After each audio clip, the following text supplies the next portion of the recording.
အားလုံးပဲမင်္ဂလာပါခင်ဗျာဘာမီဖန်နဲ့ channel လေးမှာကြိုဆိုလိုက်ပါတယ်ခင်ဗျာဒီ channel လေးမှာ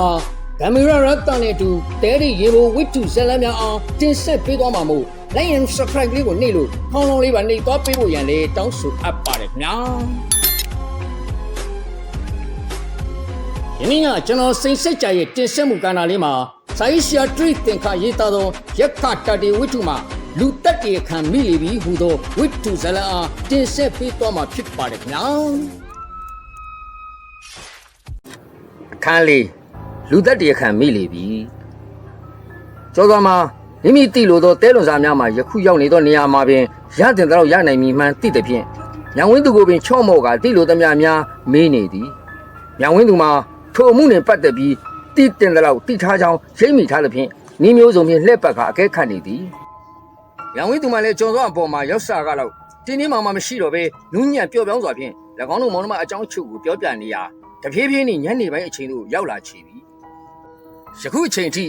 အိမ်အတွင်းမှာရောအပြင်းဘက်မှာပါလူရိပ်လူချီမတွေ့ရပဲထိုအိမ်တွင်မြောင်ဝင်းသူတယောက်တည်းရှိနေသည်မှာထင်ရှားလေသည်ထိုအခိုက်မှာပင်အိမ်ဤအဝင်ပေါက်ဝဘက်မှခြေတံပြင်းပြင်းနဲ့ဝင်လာသောအတန်ကိုကြားရသဖြင့်လှည့်ကြည့်လိုက်ရာအိမ်ပေါက်ဝမှာလူတယောက်ရပ်နေသည်ကိုတွေ့ရသည်ထိုလူမှာအရက်မောင်းမြင့်မားလှသည်ရုပ်စင်းအင်္ဂါကလည်းကြမ်းတမ်းခက်ထန်သောအမူအရာရှိလေသည်ကျော်စောမှာရေဆိုနေသောဂျာကင်အင်ကြီးကိုချွတ်ချထားရာတနက်ကထိုအင်ကြီးထဲတွင်ရှိနေသည်ထိုလူကကျော်စောကိုပေါ်မှအဝတ်စားများကိုမြင်သည်နှင့်ပလိတ်တယောက်မှန်သိသွားရာအကြီးအကျယ်ဒေါသထွက်သွားဟန်ရှိလေသည်၎င်းထံတွင်တနက်မပါဘဲခါတွင်တမြောင်တလက်ထိုးဆိုင်ထားသည်ကိုလှမ်းမြင်ရသည်သူကမြောင်ဝင်းသူအနီးသို့ရောက်လာသည်မီးရောင်ဖြင့်သေးသေးချာချာမြင်ရတော့မှမျက်နှာမှာခက်ထန်ကြမ်းတမ်းယုံမကကြောက်မဲ့ဖွယ်ရကောင်းလာလေသည်မြောင်ဝင်းသူ तू ကဘာတူလဲဟုအတန်အောကြီးဖြင့်မေးလိုက်သည် तू ကရာဇဝဲကိုကိုကျော်သွားတဲ့ဒီပလိတ်ဘာလားရှုပ်တာလေနင်ကရောပလိတ်ကိုဘာကြောင့်လက်ခံထားရတာလေမကြင်မနှက်ဖြင့်ပြောသည်အိုးမုံမီပြီးဒုက္ခရောက်လာတာပဲပလိတ်ဖြစ်ဖြစ်မှာဖြစ်ဖြစ်အကူကြီးပေးရမှာပဲဘာဖြစ်လို့လဲကိုတာတီရဲ့ထိုအခါမှမိမိရှိသူရောက်နေသူမှာနာမည်ကြီးလူဆိုးလူမိုက်တို့ဖြစ်သူရက်ခတာတီဖြစ်မှန်းသိရတော့သည်ထို့ကြောင့်ချထားသောအပေါ်အင်ကြီးကိုပြန်ဝစ်လိုက်သည်ဂျာကင်အင်ကြီးအဲ့အတွင်း၌တနက်ရှိသဖြင့်အနှဲငယ်တော့အားရှိသွားသည်နင်ကြည့်ရတာဒီပလိတ်ကိုအတော်ရေးဆိုင်ပုံရတယ်မုံမီလာလေမီလုံပြီးပြန်မစီပေါ့အခုတော့အစားတောက်တွေနဲ့တောင်အိတ်ခံနေတာဆိုတော့တီဟောင်းကျွမ်းအောင်ကြီးကြားနေတာပဲအင်ရှင်ဝတရားကိုရှင်ညောင်ဝင်းသူကအရေးမဆိုင်သလိုပြန်ပြောလိုက်ရာရက်ခတာတီမှာဒေါသထွက်သွားတဲ့ပူထွက်သွားလေသည်ငါကပလိတ်ဆိုတဲ့ကောင်လို့ဆိုရင်တိတ်ငုံတာဘလောက်ငုံတယ်လဲဆိုရင်မျက်နှာနဲ့တင်ကိုအလိုလိုနေတတ်ချင်နေတာပြောကခါကြားထဲမှာထိုးထားသောတမြောင်ကိုဖြတ်ခနဲ့ဆွဲထုတ်လိုက်ပြီးနဘေးမှာရှိတစ်သားတိုင်ကိုအားဖြင့်ထိုးဆိုင်ချလိုက်သည်ဒုံဆိုင်အားပြင်းသဖြင့်အိမ်တစ်ခုလုံးတုံသွားလေသည်နေစမ်းအောင်ခမရကပလိတ်တွေကိုဘာကြောင့်ဒီလောက်မုန်းနေရတာလဲဟာပလိတ်ဆိုတာကောင်းတဲ့လူစားမျိုးမှမဟုတ်တာလူတွေကိုအမြဲဒုက္ခပေးဖို့လောက်ပဲကြည့်နေတတ်ကြတာဒါကြောင့်ငါကပလိတ်မြင်တိတ်မုန်းတာပဲခမရမှာအပြစ်မရှိဘူးဆိုရင်ပလိတ်ပဲဖြစ်ဖြစ်ဘာပဲဖြစ်ဖြစ်မုန်းစရာအကြောင်းမရှိပါဘူးပလိတ်တွေကိုဒီလောက်မုန်းနေပုံထောက်ရင်ခမရမှာအပြစ်ရှိနေလို့ဖြစ်မှာပေါ့ဘာကွာဟုတ်တယ်အပြစ်ရှိတဲ့သူတွေမှသာပလိတ်ကိုမြင်ရင်ကြောက်ကြမုန်းတီးကြတာဆိုတော့ဤကန္နခမရမှာအပြစ်တစ်ခုခုတော့ရှိနေပုံရတယ်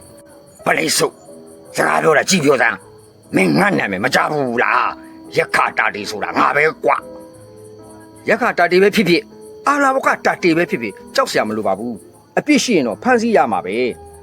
ငါမှအပြစ်မရှိပဲဖမ်းရင်ဥအခွေးလိုက်ထွက်သွားမယ်ဘာမှတ်တယ်လေရက်ခတာတီမှာတရှူးရှူးတရှဲရှဲဖြစ်လာသည်ကျော်စွာကတော့အရေးမဆိုင်ဟန်ဖြင့်အေးဆေးဆေးအမူအရာရှိနေသည်ခမဘလောက်ပဲကြင်ကြင်ကျုပ်ကတော့နင်းနေကလေးမှမကြောက်ပါဘူးဝိတရားအရလှုပ်ရှားရှိရင်လှုပ်ရမှာပဲလှုပ်ရင်လှုပ်ကြည့်လေဟုပြောကတိုင်မှာစိုက်ထားသောဓမြောင်ကိုပြန်ဆွဲနှုတ်ယူလိုက်သည်ကျော်စွာကအင်ကြီးအိတ်ထဲမှာအစင်သင့်ရှိနေသောတနတ်တင်ပေါ်သို့လက်တင်ထားသည်တနတ်ကိုမြင်တော့ရက်ခတာတီမှာနင်းနေတော့တွန့်သွားလေသည်ခမကိုတလက်စားတယ်မင်းမယ်တောအုပ်တယောက်ကိုတတ်ပြီးငွေ9000ယူသွားတဲ့အမှုကိုခမဘာသိတယ်လဲဘာမှမသိဘူးဒါဖြင့်ရာဇဝတ်တယောက်ကိုတနတ်နဲ့ပြစ်တတ်တဲ့လူကိုရောသိသလားငါမသိဘူးမသိဘူးတွင်တွင်ပြောနေရင်မှာပင်၎င်းအမူအရာမှာထိုကိစ္စများအကြောင်းကိုသိတန်သူရဲ့သိနေသည့်အမူအရာမျက်လုံးများထဲမှာပေါ်နေသည်ကျော်စွာစိတ်ထဲမှာတော့မမျော်လင့်မဲ့အမှုနဲ့သက်ဆိုင်သောလူတစ်ယောက်ကိုထပ်မံတွေ့ရပြန်ပြီဟုတွေးမိပြန်သည်။ရောင်ဝင်းသူကတော့ကျော်စွာနဲ့ရက်ခတာတီတို့နှစ်ယောက်အခြေအနေကိုမလန်းမကမ်းမှစောင့်ကြည့်နေတယ်။သူရဲ့အမူအရာမှာတစ်ခုခုဖြစ်မှာကိုစိုးရိမ်နေသည့်ပုံစံမျိုးဖြစ်သည်။ ခမရကပါဇက်ကမသိဘူးလို့တွင်တွင်ညင်းနေတယ်ဒါပေမဲ့ခမရအမူအရာကတော့ဒီအကြောင်းတွေကိုသိနေတဲ့အမူအရာမျိုးပေါ်နေတယ်ခမရကိုမတင်ငါမှုနဲ့ဖမ်းမယ်ဆိုရင်တောင်ရနေပြီငါမပြောဘူးလားပလိတ်ဆိုမှတော့ဒီအတိုင်းရှိပါပဲလူကိုမြင်တာနဲ့မတင်ငါဖို့ပဲစိတ်ကူးနေတော့တာပဲငါ့ကိုဖမ်းရအောင်ဘာမှုနဲ့ဖမ်းပါလဲတက်တီတက်ကာယာကိုရှိပြီလားတရားခံတွေ့မှာတော့တက်တီရှာဖို့ကမခက်လာပါဘူးဒီလိုတော့ဘယ်အဖမ်းခံမလဲကွာမင်းတို့ပလိတ်တွေကဂတ်ရောက်တာနဲ့ဟုတ်မဟုတ်အတင်းနေစစ်ပြီးတော့စစ်ဆေးကြမှာမဟုတ်လားထို့သောအချိန်ဒီအတင်းမှာဖြစ်နေစဉ်အိမ်ပေါက်ဝါမှာလူတယောက်ထောက်ဝင်လာပြန်တယ်အသားဖြူဖြူအရိုက်မြင့်မြင့်နဲ့ဥပရိယုတ်ခန့်ညားသောလူကြီးတယောက်ချစ်သည်ဟောအခုကြီးပြန်ရောက်လာပြီညောင်ဝင်းသူကဝမ်းသာအားရလှမ်းပြောလိုက်သည်ဒီတော့မှနောက်ထပ်ရောက်လာသူမှာဇေယျမင်းတင်ဖြစ်မိဟုခန့်မှန်းမိလိုက်သည်ကျော်သားကဇေယျမင်းတင်ကိုခေါင်းငိမ့်၍နှုတ်ဆက်လိုက်သည်ဇေယျမင်းတင်လက်ထက်တွင်ပြောင်းရှည်တနက်တလက်ကိုအစင်သင့်ကင်ထားသည်ရှက်အင်ကြီးရှမ်းပေါင်းမီနှင့်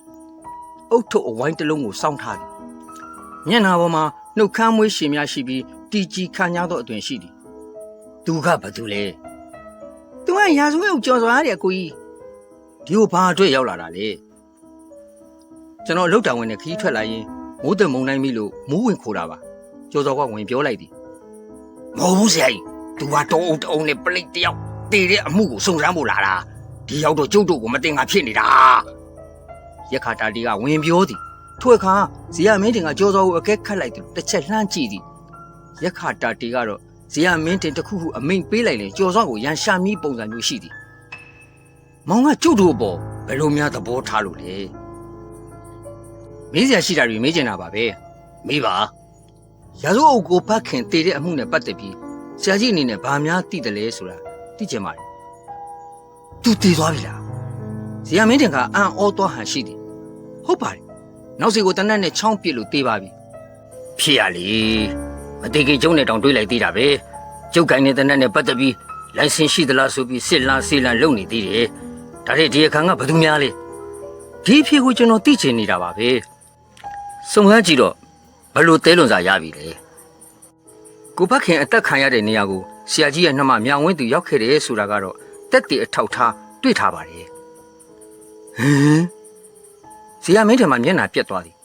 ညီမဖြစ်သူကိုလည်းကွက်ခနဲ့တစ်ချက်လှမ်းကြည့်သည်အော်ကျမအဲ့ဒါတွေဘာမှမသိဘူးကိုကြီးကျမသွားတယ်ဆိုတာကမြောင်ဝင်းသူကရှေ့ဆက်ပြောရမှာခက်ဟန်ဖြင့်စကားစာရပ်သွားသည်ဇေယျမင်းတင်ကသဘောပေါက်သွားဟန်ဖြင့်ရက်ခတာတီကိုတစ်ချက်လှမ်းကြည့်လိုက်သည်ရက်ခတာတီကတော့ဓမြောင်ကိုကြစ်ကြစ်ပေါအောင်စုပ်ကင်ထားပြီးအခွင့်တာသည်နှင့်ကျော်စောကိုဝင်းရောက်တိုက်ခိုက်ရန်ပြင်ဆင်နေသည်ကျော်စောကလည်းတစ်ချက်ကလေးမှအလစ်မပေးချေဟေးတာတီမင်းလက်ထက်ကဓမြောင်ကငါစီကငှားသွားတယ်ဓမြောင်မဟုတ်လားဟုတ်တယ်ဆရာကြီးငါ့ကိုပြန်ပေးစမ်းကွယ်ငါဓမြောင်ကင်ပြီးမင်းကတခုခုလှုပ်လိုက်မှဖြင့်ငါအပေါ်အမှုလာပတ်နေပါဦးမယ်ဇေယျမင်းတင်ကပြောတော်လဲရက်ခတာတီလာမပေးတဲ့ဖြင့်ညီမလေးသူ့လက်ထက်ကဓမြောင်ကိုတွားယူထားလိုက်စမ်းဟုပြောတဲ့ဖြင့်မြောင်ဝင်းသူက၃ယောက်ကြားမှာဖြတ်သွားရာကျော်စောအတွက်အခွင့်ရေးရသွားသည်မြောင်ဝင်းသူကွဲပေးလိုက်သည့်အခိုက်တန့်မှာပင်ဂျာကင်အိတ်အတွင်းမှာ6လုံးပြူးတနက်ကိုဖြတ်ခနဲ့ဆွဲထုတ်ယူလိုက်သည်ရက်ခတာတီကသူ့လက်ထဲမှာဓမြောင်ကိုမြောင်ဝင်းသူအမပေးပဲတွန်းဖယ်လိုက်သည်ဖေးစံဒီတိုင်းတော့ဖေးအလျှော့ပေးလိမ့်မလဲရက်ခတာတီဆိုတဲ့နာမည်ရိုင်းသွားမှာပေါ့ဒီလောက်ရှုပ်ချင်တဲ့ပလိတ်စုတေဖို့သာပြေပြီတော့ကျင်းမောင်းကဓမြောင်ကိုမြောက်ကကြော်စွာရှိရာသို့ပြေးလာသည်ထိုချိန်မှာကျော်စွာလက်ထဲ၌တနက်ကအစင်းသင်းရောက်နေပြီမို့ဓာကင်ထားသောလက်ကိုချင်းကပစ်ချလိုက်သည်ဒိုင်းရက်ခတာတီလက်ထဲမှာကင်ထားသောဓမြောင်လွတ်ကျသွားပြီးလူလဲပြစ်လဲကျသွားသည်ကျော်စွာချက်ချင်းအနာကပ်သွားပြီးနောက်လက်နှစ်ဖက်ကိုလက်ထိတ်ခတ်ထားလိုက်တော့သည်လျှဲတဲ့ပြအချိန်လေးကြောင့်ဇေယျမင်းထင်းနဲ့မြောင်ဝင်းသူတို့မှာဗစက်အဟောင်းသားနဲ့အံ့ဩနေကြလေသည်ကျော်စွာကမလန့်မကမ်းမှာကြာနေသောဓမြောင်ကိုကောက်ယူပြီးကြည့်လိုက်သည်ဓမြောင်မှာရှစ်ခေနန်းတွင်းသုံးဓမြောင်မျိုးဖြစ်ကအယုံမှာစင်ဆွယ်ရိုးဖြစ်သည်ကနုတ်ပိုင်းများနှင့်ဇေယျမင်းထင်ဆိုသောအမည်စလုံးကိုပါတွေ့ရသည်ကျော်စွာကဓမြောင်ကိုဇေယျမင်းထင်လက်သူပြန်ပေးလိုက်လေသည်တကယ်တော့ဒီဓမြောင်လေးကကျမအကူကြီးကိုကဲတင်ပေးလိုက်တာပါဟုမြောင်ဝင်းသူကပြောသည်ထိုစကားကိုဇေယျမင်းတင်ကသိပ်ပြီးသဘောမပေါက်တော့လဲရက်ခတာတီကတော့သဘောပေါက်ဟန်တူသည်မျက်စိမျက်နှာပြတ်သွားလေသည်နေမဟုတ်တာလေရှောင်းမပြောနဲ့နော်တစ်ချက်လှန့်ဟန်တော့လဲမြောင်ဝင်းသူကအောက်ပါအကြောင်းအရာအချို့ကိုပြောပြလေသည်